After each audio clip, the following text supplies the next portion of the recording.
It is the week of April 20th, 2026. The Vancouver market has officially split into 3 distinct lanes. If you're not careful, you will end up in a lane that costs you thousands. Today we are doing a deep dive on exactly how to win in Clark County, Washington, or almost any of the Portland Metro communities in Oregon and Washington, which I am licensed in both. This is Joseph Nelson, realtor/broker in Oregon and Washington. A quick reminder, real estate has a shelf life. If you're watching this and it's more than 60, maximum 90 days from the date it was posted, stop. Head to my channel and get a more recent update because this information could be obsolete, but I guarantee it's spot on for now. So first of all, the prices are falling, the myth. People come to me all the time and say, I've been watching listings and I see a lot of them lowering their price. And I have to tell them, this happens all the time, no matter what market we're in.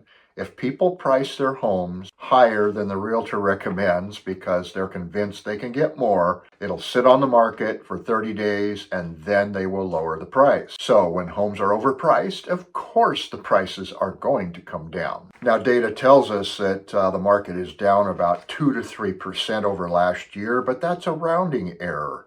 We're not looking for any significant home price values to go down. Especially when interest rates go down, the opposite is more than likely going to be true. Prices will go up. Multiple offer incidences will increase. So the data says in Vancouver, and it's not much different in Portland or the surrounding metro communities, we have about a month and a half of inventory right now. On paper, this is a seller's market. It's not a crashing market. It is a supply-starved market that is pushing bad pricing. So let's talk about the 3 stages of home. Stage 1 is the sprint. These homes in Camas, Ridgefield, Fisher's Landing, priced right at the median home price, $550,000 to $600,000. They will go pending in under 10 days. If you want one, you have to be ready. You have to have all your ducks in a row financially. You need a current pre-approval letter from a local lender. Because if you're going to compete, and I do mean compete with one of these listings, you're going to need to look as strong as possible. Stage 2 is what I like to call the stagnant gold mine. And we're going to focus on strategic negotiations on stale listing. And this is where the smart money plays. Because with rates in the mid-6s right now, buyers are picky. If a home has been sitting for 30 days plus, that seller is starting to worry and considering a price reduction. But we don't just look for price cuts, we look for term. The 2-1 buydown, as I explained in an earlier video up here,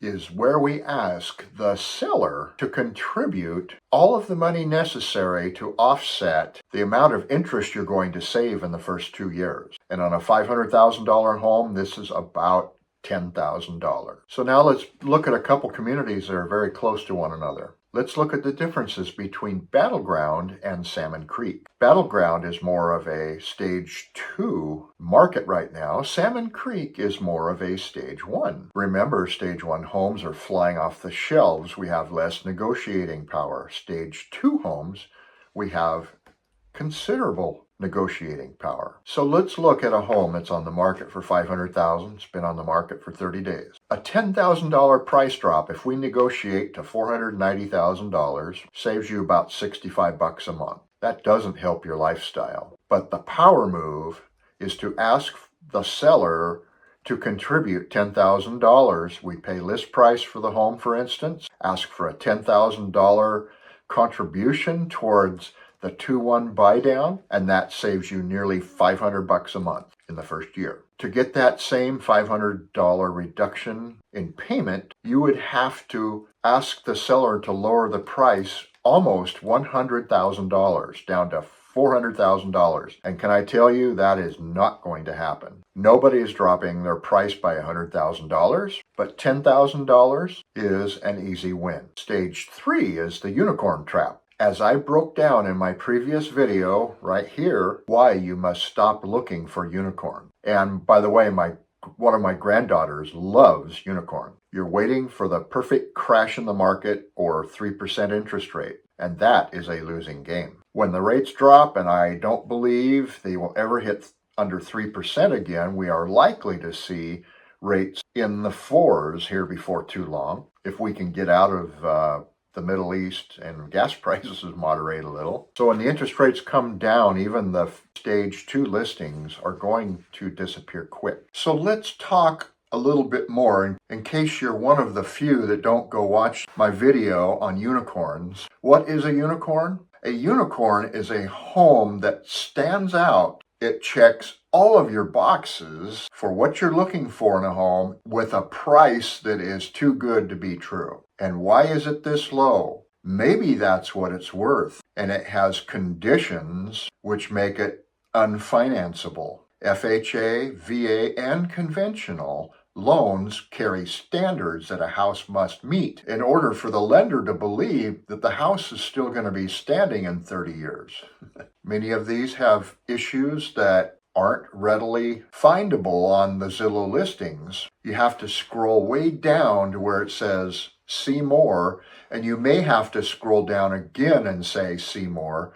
Go to the financial section, and there you will see what type of loans that the listing agent claims the home will finance through. And sometimes the listing agent doesn't know, and so they'll put FHA, which is one of the more difficult loans to get based on condition. But a lot of times you will see cash/other, and that is a definite indication that there are condition issues. Why wouldn't a listing agent say that it's financeable with FHA, conventional, or VA if it is truly in the condition that it is financeable? The other reason homes are unicorns is because they have intentionally priced the property low in order to encourage multiple offers. They are hoping to drive 10 to 20 offers on this property and get 50 people through the home looking at it and receiving multiple offers well above the asking price. Even if the house is financeable, in this situation, you are not going to get it for the list price. These homes typically go for $10,000 to $50,000 over asking price. I was involved with one during COVID that my client said he would go $50,000 over the asking price if they could prove that they had other offers pushing it that high. And it went for $100,000 over asking price. So these are the kind of situations that are, if I was a betting man, I would say you're not going to get it. But somebody will, just like the lottery. So these are the two primary descriptions of unicorn home. And you can spend a lot of time and emotional energy trying to get one of these homes in contract and end up just being disappointed. And you end up thinking the market is broken, which it's not. You just chose the wrong path. If you cannot find 5 to 10 properties that meet your criteria at the price you want to pay, then I think you are looking for unicorns. The one property that is perfect that you can afford will more than likely end up disappointing you. Don't chase unicorn. Use the math. If you want my current stage 2 listing homes in a specific area, text me and I will send them to you. I am Joseph Nelson, and I will see you on the next tour. Thank you.